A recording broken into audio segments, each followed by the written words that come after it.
Students and welcome back to our YouTube channel. आज हम हड़प्पा सभ्यता के बारे में बात करेंगे, तो ज़्यादा टाइम वेस्ट ना करते हुए हम आज की क्लास को शुरू करते हैं।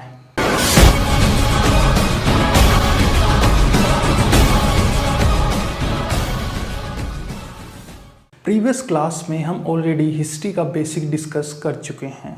हमने डिस्कस किया था कि जो हिस्ट्री शब्द है वह हिस्टोरिया नामक शब्द से बना हुआ है।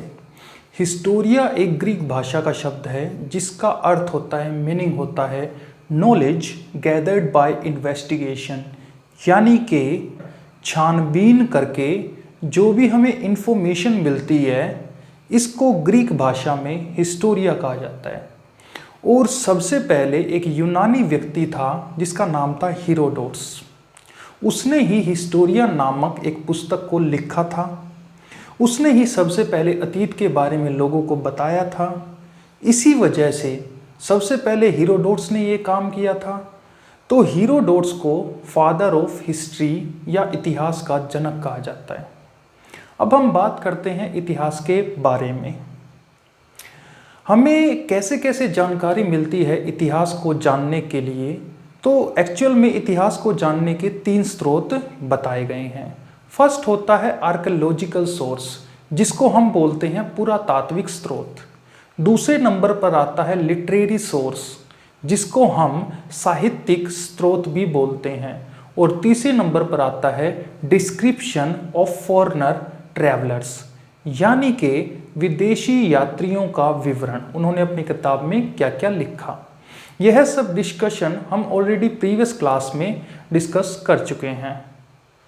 आज हम जिसके बारे में डिस्कस करेंगे, मतलब आज का जो हमारा टॉपिक होने वाला है वो है आद्य ऐतिहासिक काल, जिसको हम इंग्लिश में प्रोटो हिस्टोरिक पीरियड बोलते हैं। एक्चुअल में प्रोटो हिस्टोरिक पीरियड जो टाइम था, उस टाइम कुछ डेवलपमेंट हो चुकी थी, मनुष्य में सभ्यता आ चुकी थी और मनुष्य ने लिपियां लिखनी भी शुरू कर दी थी। और लिपियों का एक्चुअल में जो मीनिंग होता है स्क्रिप्ट। जैसे आज के टाइम पे गुरुमुखी एक लिपि है, जैसे देवनागरी एक लिपि है, इसी प्रकार उस टाइम लिपियां उन्होंने लिखनी शुरू कर दी थी। लेकिन उन्होंने अपनी लिपियों में क्या लिखा ये अभी तक हम पढ़ नहीं पाए हैं, क्योंकि वो जो लिपि थी वो भाव चित्रात्मक लिपि थी। कहने का मतलब है कि चित्र बनाकर यह लिपि लिखी जाती थी। तो बात करते हैं हड़प्पा सभ्यता के बारे में। इसको इंग्लिश में हम इंडस वैली सिविलाइजेशन या सैंधव सभ्यता के नाम से भी जानते हैं। इस सभ्यता के अन्य नाम हैं जैसे कांस्ययुगीन सभ्यता या हड़प्पा सभ्यता। सबसे पहले क्वेश्चन आता है यहीं से कि ये सभ्यता या सिविलाइजेशन होती क्या है। वास्तव में सभ्यता का जो अर्थ होता है वह होता है कि जब एक पर्टिकुलर एरिया या क्षेत्र में पर्टिकुलर नंबर ऑफ पीपल एक ही कल्चर या संस्कृति को फॉलो करते हैं तो उसे हम सभ्यता बोलते हैं। और कार्बन 14 डेटिंग प्रणाली के मेथड से ही हमने सिंधु घाटी सभ्यता के बारे में पता लगाया। और उसके परिपक्वता के बारे में पता लगाने के बाद हमें पता चला कि यह सभ्यता 2500 बीसी से लेकर के 1750 बीसी तक विद्यमान थी। सिंधु घाटी सभ्यता के समकालीन ही थी मेसोपोटामिया की सभ्यता। यह सभी हम जानते हैं कि जो इराक था उसका पुराना नाम ही मेसोपोटामिया था, यानी कि जो इराक की सभ्यता है वह मेसोपोटामिया सभ्यता ही है। इसके अलावा चीन की सभ्यता और मिस्र की सभ्यता भी उस समय अस्तित्व में थी। लेकिन एक क्वेश्चन यह भी बन जाता है कि इन सभी सभ्यताओं में सबसे पुरानी सभ्यता कौन सी है। तो इसका आंसर होगा सबसे पुरानी सभ्यता जो थी वो थी सिंधु घाटी की सभ्यता। अब 1921 तक तो हम यह मानते थे कि सबसे पहले सभ्यता आर्यन ने आकर के शुरू की थी, जो कि थी वैदिक सभ्यता। और वो 1500 बीसी में आर्यंस का आगमन हुआ था। लेकिन कुछ ऐसी घटनाएं घटी जिससे हमें पता चला कि वैदिक सभ्यता से पहले भी एक और सभ्यता थी। और यह सब हमें कैसे पता चला? तो इसके बारे में अब हम डिस्कस करते हैं कि कुछ ऐसी घटनाएं घटी थी जिससे हमें ये सारी चीज़ें पता चली। हुआ क्या, यह उस समय की बात है जब लॉर्ड डलहौजी भारत का गवर्नर जनरल था, जिसका शासनकाल 1848 से लेकर के 1856 तक था। लॉर्ड डलहौजी के द्वारा ही 16 अप्रैल 1853 को मुंबई से ठाणे तक सबसे पहले यात्री ट्रेन चलवाई गई थी, जिसका नाम हम सभी जानते हैं, क्या रखा गया था, ब्लैक ब्यूटी। यह ट्रेन 34 किलोमीटर के ट्रैक पर चलाई गई थी। अब यहीं से एक और क्वेश्चन बनता है कि अंग्रेजों ने मतलब लॉर्ड डलहौजी ने ट्रेनों का विकास क्यों किया। तो एक्चुअल में अंग्रेज कच्चे माल को ढोने के लिए ही ट्रेनों का विकास कर रहे थे। अब हुआ क्या, जब लाहौर से कराची तक रेलवे ट्रैक बिछाए जाने का काम चल रहा था, तो उस समय जमीन पर बने टिलों को खोदकर समतल किया जा रहा था। और उस समय खोदते वक्त उनमें हड़प्पा के कुछ अवशेष निकले जो कि बहुत ही कम मात्रा में थे, तो इन अवशेषों को नज़रअंदाज कर दिया गया। लेकिन जब खुदाई के बाद अवशेष अधिक मात्रा में निकलने लगे तो अलेक्जेंडर कनिंघम को लगा कि यहाँ कोई ना कोई धरती के नीचे जरूर कोई राज दफन है। अलेक्जेंडर कनिंघम ने सिंधु घाटी सभ्यता के सभी अवशेषों को इकट्ठा किया और इकट्ठा करने के बाद इन पर रिसर्च करना शुरू कर दिया 1856 ईस्वी में। लेकिन रिसर्च करने के बाद भी अलेक्जेंडर कनिंघम किसी भी निष्कर्ष पर नहीं पहुंच पाए, क्योंकि अलेक्जेंडर कनिंघम ने रिसर्च किया था और सिर्फ रिसर्च करने के कारण ही इन्हें भारतीय पुरातत्व का जनक या इंग्लिश में बात करें तो फादर ऑफ इंडियन आर्कियोलॉजी कहा जाता है। हमेशा याद रखें किसको कहा जाता है, अलेक्जेंडर कनिंघम को। अलेक्जेंडर कनिंघम का जिक्र हिस्ट्री में 2 बार और आता है। दूसरी बार जिक्र आता है तो याद होगा हमें पीपल का वह बोधि वृक्ष जिसके नीचे गौतम बुद्ध को महाज्ञान की प्राप्ति हुई थी, वह अंतिम बार किसने लगवाया था। तो आंसर होगा अलेक्जेंडर कनिंघम के द्वारा ही वह बोधि वृक्ष लगवाया गया था। दूसरा क्वेश्चन जो पूछा गया है एग्जाम में कि बिहार के सासाराम में जो शेरशाह सूरी का मकबरा है, उस मकबरे को ताजमहल से भी ज़्यादा खूबसूरत किसने बताया है। तो इसका आंसर आएगा अलेक्जेंडर कनिंघम ने। तो अब हम बात करते हैं अलेक्जेंडर कनिंघम ने आगे क्या किया। उसने लॉर्ड डलहौजी से कहा, क्योंकि उस समय हम जानते हैं कि उस समय लॉर्ड डलहौजी ही वहाँ का गवर्नर जनरल था। उसने लॉर्ड डलहौजी से कहा कि यहाँ की धरती के नीचे कोई ना कोई राज दफन है, इसका पता लगाने के लिए हमें इसकी खुदाई करनी चाहिए। लेकिन जो लॉर्ड डलहौजी था उसने इनकी बात में, कनिंघम की बात में कोई दिलचस्पी नहीं दिखाई। क्यों? क्योंकि वो उस वक्त हड़प की नीति में बिजी था और वो 1856 में अपना डलहौजी वापस चला गया और अगला गवर्नर जनरल बन के आया लॉर्ड कैनिंग। और लॉर्ड कैनिंग ने भी इसकी खुदाई में, हड़प्पा की खुदाई में कोई ज़्यादा इंटरेस्ट नहीं दिखाया।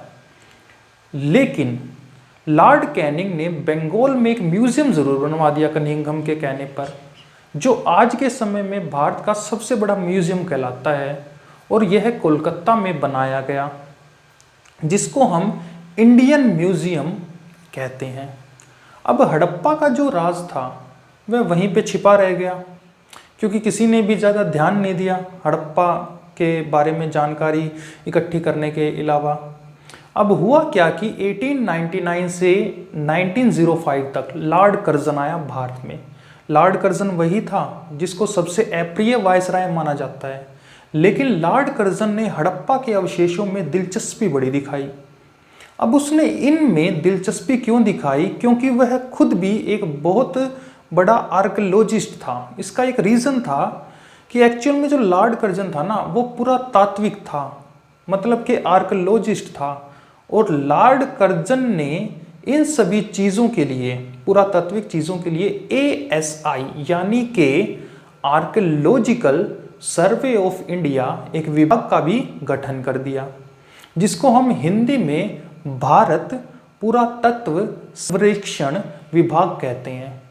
और इसका मुख्यालय इंडियन म्यूजियम कोलकाता में है। और इसके प्रथम जो अध्यक्ष बने थे उनका नाम था जॉन मार्शल। मोस्ट इंपॉर्टेंट है, एग्जाम में कई बार पूछा गया है। अब जो मार्शल थे उनको ही यह काम सौंपा गया कि जिन जिन जगहों पर खुदाई करते वक्त कुछ अवशेष मिले हैं वहाँ पर रिसर्च की जाए और वहाँ पर खुदाई हो और यह पता लगाया जा सके कि उस धरती के नीचे कितने राज दफन हैं। अब जॉन मार्शल ने क्या किया कि उसने अपना 2 टीमें बनाई। पहली टीम का जो हेड था वो था दयाराम साहनी, उसने 2 टीमें बनाई थी। और दूसरी टीम का जो बनाया गया था हेड, वो बनाया गया था राखल दास बनर्जी जी को। अब समय बीतता चला गया और खुदाई चलती रही। और ये खुदाई चलते चलते जब पहली बार सबसे पहले सफलता मिली तो वो मिली 1921 में। किसके द्वारा? दयाराम साहनी के द्वारा। ठीक है, उनको यह सफलता मिली।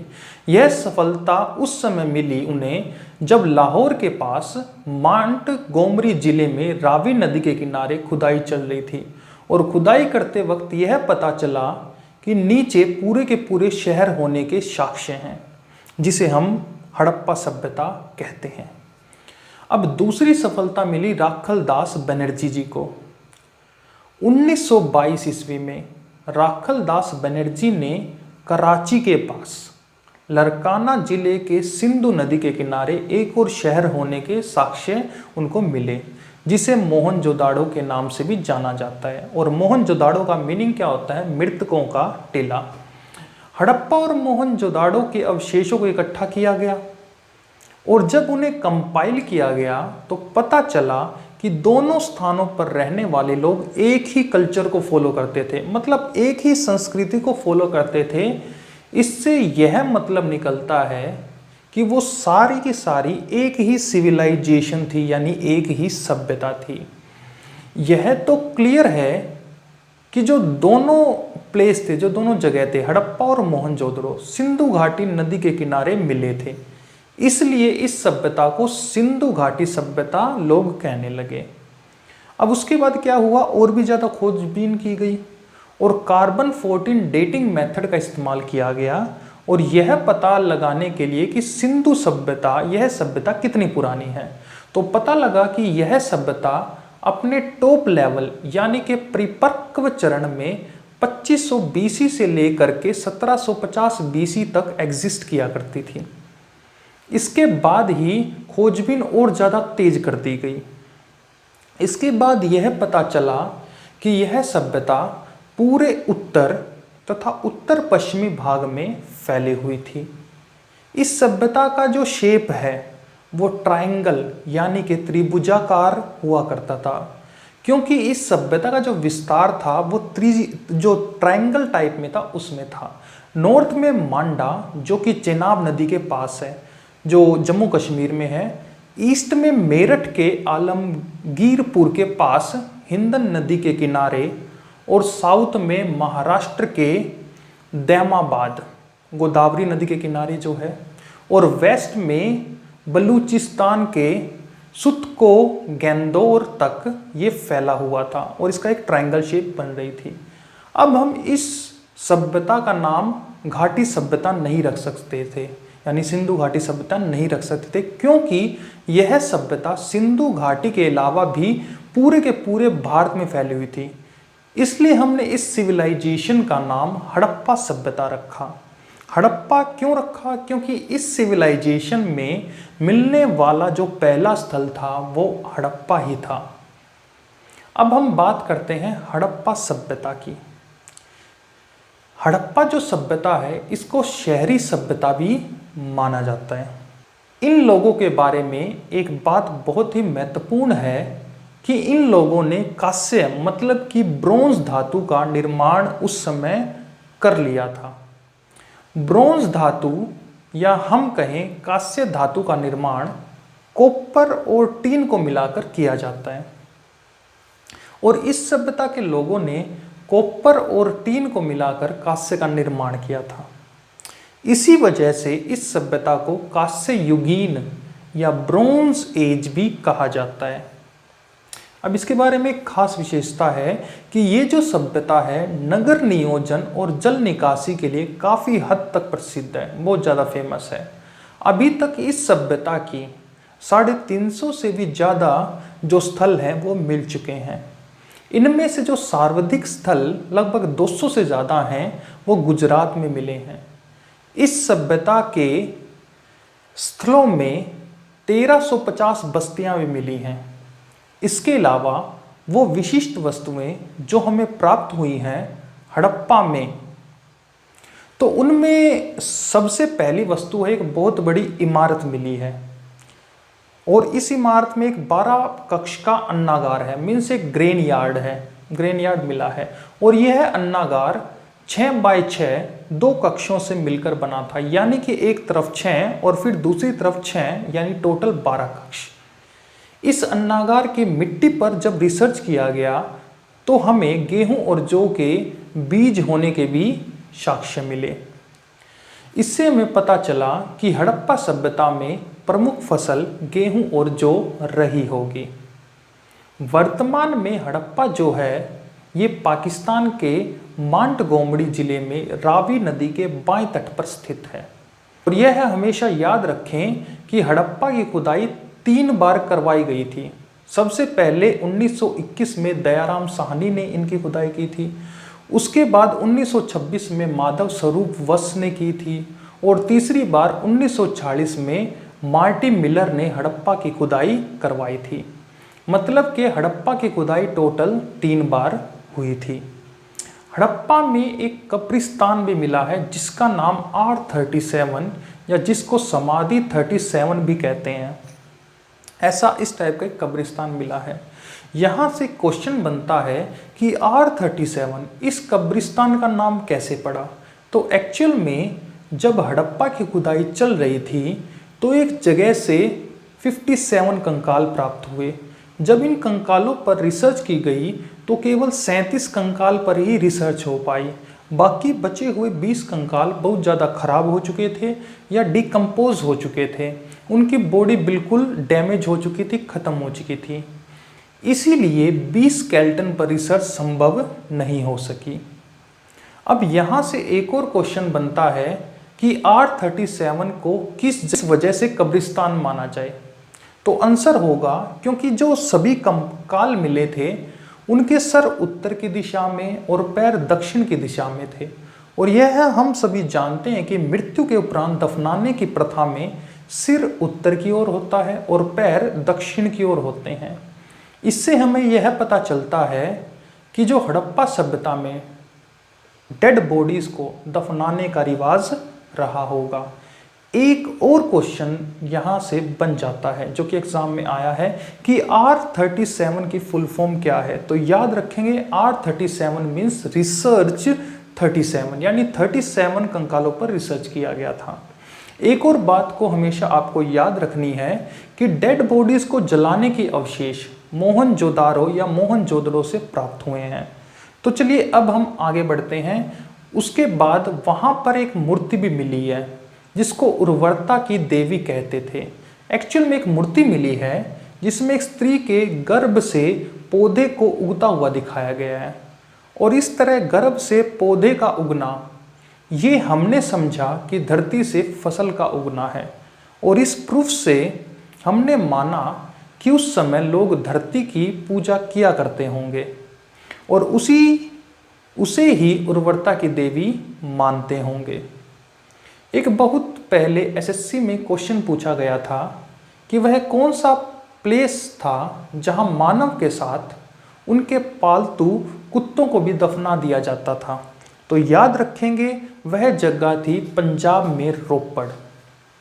वहीं पर हमें मानव के साथ उनके पालतू कुत्तों को भी दफनाने के साक्ष्य मिले हैं। एक हमने प्रीवियस वीडियो में एक और क्वेश्चन डिस्कस किया था कि ब्रुज होम से भी हमें मनुष्य के साथ कुत्ते की अस्थियां मिली हैं। अब यहाँ से क्वेश्चन बनता है कि अगर पेपर में आ जाए तो हम किसको टिक करेंगे। तो ये चीज़ याद रखना, जो पंजाब के रोपड़ में जो कुत्ते के साथ अस्थियां मिली हैं आदमी की, तो वो हड़प्पा सभ्यता में मिली हैं। और जो हमें ब्रिज होम से साक्ष्य मिला है मनुष्य के साथ कुत्ते की जो अस्थियां मिली हैं, वो मिली हैं हमें नियोलिथिकल पीरियड यानी कि नवपाषाण काल में मिली हैं। हम ये जानते हैं कि वहाँ पर शंख का बना हुआ एक बैल भी मिला है।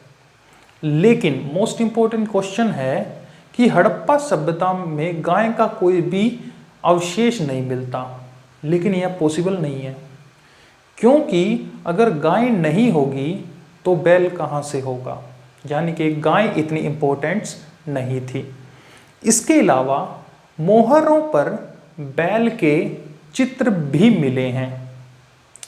यहाँ से हमें एक बात क्लियर होती है कि इंडस सभ्यता में गाय को कोई बहुत ज़्यादा इम्पोर्टेंस नहीं दी गई। इसके अलावा ईंटों के बने चबूतरे और पीतल का बना इक्का, इन सब के अलावा गेहूं और जौ के दानों के साक्ष्य भी मिले हैं। होप आपको ये सारी बातें अच्छे से समझ में आ गई हैं। तो चलिए अब हम बात करते हैं मोहनजोदारो या मोहनजोदड़ो की, जिसे हम मृतकों का टीला भी बोलते हैं। अगर हम इसकी लोकेशन की बात करें कि ये जो मोहनजोदाड़ो है ये कहाँ पे है, तो यह एक्चुअल में पाकिस्तान का लरकाना ज़िला है, यानी सिंधु नदी के पास है पाकिस्तान में। और मोहनजोदड़ो ही हड़प्पा सभ्यता में सबसे बड़ा स्थल माना जाता है। मोहनजोदड़ो के बारे में बात करते हैं तो मोहनजोदड़ो में सबसे बड़ी एक इमारत मिली है, जो कि एग्जाम में कई बार पूछा गया है यहाँ से क्वेश्चन कि मोहनजोदड़ो से कौन सी सबसे बड़ी विशाल इमारत मिली है, तो उसका आंसर होगा एक विशाल धान्यागार यानी ग्रेनरी, वो मिली है। अगर हम इस ग्रेनरी की लंबाई की बात करें तो इसकी लंबाई है 45.71 मीटर और चौड़ाई है यानी ब्रेथ की बात करें तो वो है 15.31 मीटर। अगर आपसे एग्जाम में पूछ ले कि मोहनजोदड़ो की सबसे प्रसिद्ध इमारत कौन सी है, तो आंसर क्या होगा? तो आंसर होगा एक स्नानागार। और इस स्नानागार की जो लंबाई है वो अप्रोक्स 12 मीटर है और जो इसकी चौड़ाई है वो लगभग 7 मीटर है। जॉन मार्शल के द्वारा ही इस विशाल स्नानागार को, जो कि हमें मोहनजोदड़ो से मिला है, इसे विश्व की सबसे अद्भुत इमारत कहा है जॉन मार्शल ने। यह बात हमेशा याद रखेंगे कि किसने कहा है, जॉन मार्शल ने। इसके अलावा यहाँ से हमें स्वास्तिक का चिन्ह, एक महाविद्यालय भवन और एक मोस्ट इम्पोर्टेंट नटराज की मूर्ति भी हमें मोहनजोदड़ो से मिली है। अगर हम बात करें नटराज की, तो जो नटराज को नृत्य का देवता कहते हैं और नटराज को ही हम लॉर्ड शिवा का रूप भी मानते हैं। इसके अलावा हमें वहाँ से पशुपतिनाथ की मूर्ति, जिसे भगवान शिव का रूप माना गया है, वह भी मिली है। इसके अलावा पुरोहित राजा की मूर्ति और प्रत्येक मकान में एक कुएं के होने का भी प्रूफ मिला है। यहाँ से हमें श्रृंगार का बॉक्स भी मिला है और हाथियों की हड्डियाँ और सूती वस्त्र भी हमें मोहनजोदड़ो से मिले हैं। एक बहुत ही सुंदर और एक फेमस मूर्ति भी मिली है, जिसे हम नर्तकी की मूर्ति या स्टैचू ऑफ डांसिंग गर्ल भी कहते हैं, वह भी मिली है। और सबसे अजीब बात यह है कि यह मूर्ति कांस्य धातु से बनी हुई है, जो कि नग्न है। मोहनजोदारो में मकान पक्की ईंटों से बने होते थे और जो ईंटों का अनुपात था वो 4:2:1 में बना था। घर के मुख्य द्वार अंदर की तरफ खुला करते थे और किसी भी मकान का मुख्य द्वार मुख्य सड़क पर नहीं खुलता था और घरों के बाहर पक्की ईंटों की नालियां हुआ करती थी, जो कि पक्की ईंटों से ही ढकी हुई होती थी और जो नाली का पानी होता था वो बाहर जाकर बड़े बड़े टैंकरों में स्टोर हुआ करता था। इसीलिए ये सभ्यता जल निकास प्रणाली के लिए बहुत ज़्यादा प्रसिद्ध है। सिंधु घाटी सभ्यता में 2 प्रशासनिक राजधानी भी हुआ करती थी और उन्हें जुड़वा राजधानी या ट्विन कैपिटल्स के नाम से भी बुलाते थे। और वह ट्विन कैपिटल जो थी वो कौन सी थी? वो थी हड़प्पा और मोहनजोदाड़ो। तो होप आपको ये सभी चीज़ें अच्छे से समझ आ गई होंगी। अब हम बात करते हैं चहुंदड़ों की। जो चहुंदड़ो स्थान है, यह स्थान इंडस नदी के किनारे पाकिस्तान में स्थित है और इसकी खोज MG मजूमदार के द्वारा की गई थी। अभी तक हमने पढ़ा है कि हड़प्पा सभ्यता एक शहरी सभ्यता थी, लेकिन चहुंदड़ो हड़प्पा सभ्यता का एकमात्र ऐसा प्लेस था जो कि ग्रामीण था। हमें हर जगह हड़प्पा सभ्यता में पक्की ईंटों के मकान मिले थे और उनका शेप भी रेक्टेंगुलर था, लेकिन जो चहुंदड़ों में हमें जो ईंटें मिली हैं उनका जो आकार है वो गोल है, यानी वर्गाकार है। इसके अलावा यहाँ से हमें बेलनाकार मोहरें मिली हैं और बिल्ली का पीछा करते हुए एक कुत्ते का चित्र भी मिला है। हाथी का दांत भी मिले हैं, चूड़ियाँ एवं लिपस्टिक के साक्ष्य भी मिले हैं और मन के बनाने का कारखाना भी यहाँ से मिला है।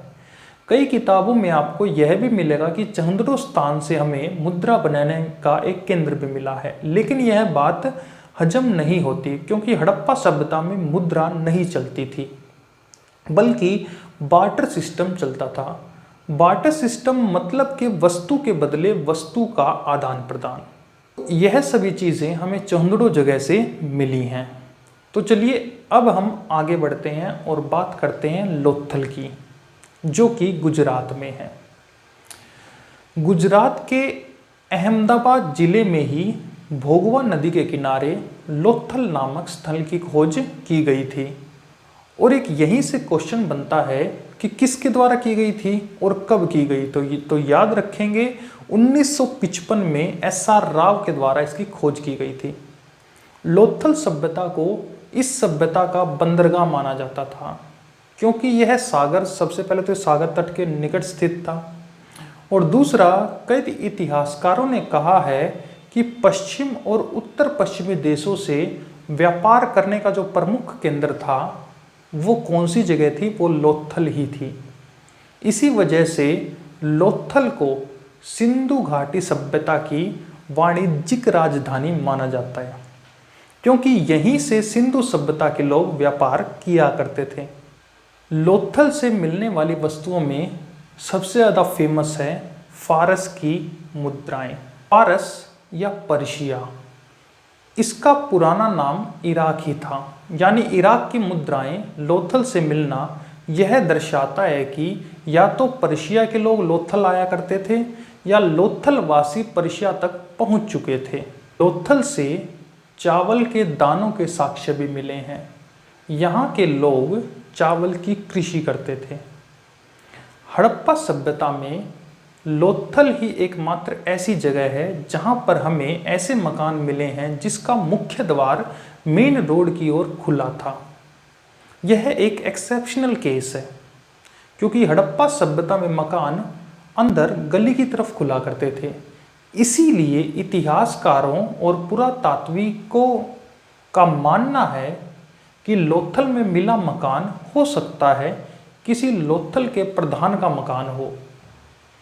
इसके अलावा हमें एक मम्मी का साक्ष्य भी लोथल से मिला है।